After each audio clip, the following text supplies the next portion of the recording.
Global tourism, one of the industries that has taken a massive hit from COVID-19. In the UK, even the royal family, as a result, is seeing the pandemic's financial impact. There are far fewer visitors to Buckingham Palace these days. And as Dominic Velitis joins me, he's in Bristol, England this morning, tracking the story for us. Even the royals are feeling a bit of a pinch, Dom, in royal terms?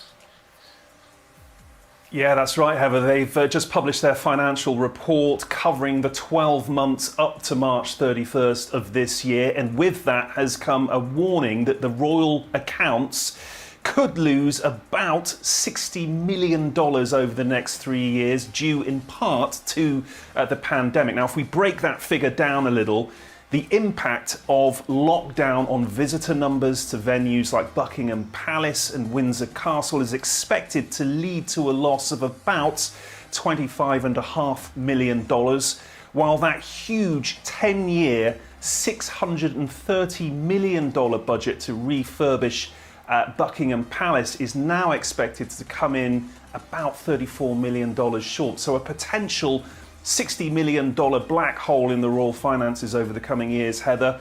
A spokesperson has said that the royals have no intention of asking for extra funding. Instead, they're hoping to manage the shortfall through cutbacks and cost-saving exercises. Some, it has to be said, are already underway. For example, a pay freeze for royal staff was implemented in April. And there is also a halt on recruitment with, we're told, only business-critical posts currently being filled. Heather. What else are we learning about the state of public funds the royal family used in this documentation, Dominic? Well, Heather, I think the first thing to say here is that the Queen's sovereign grant from the government has increased again in 2019. It's up $340,000 on the previous year. But then the cost of doing royal business has also gone up. Travel is one example. We can show you some figures now.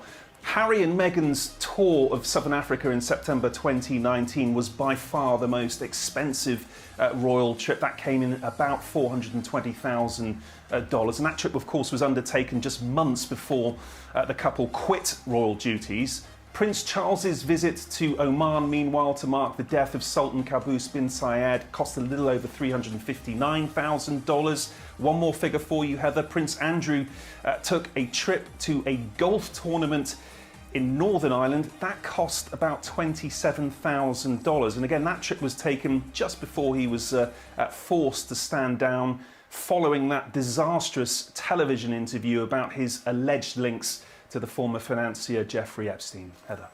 Thanks, Dominic. I appreciate it. Dominic Velitis from Bristol this morning.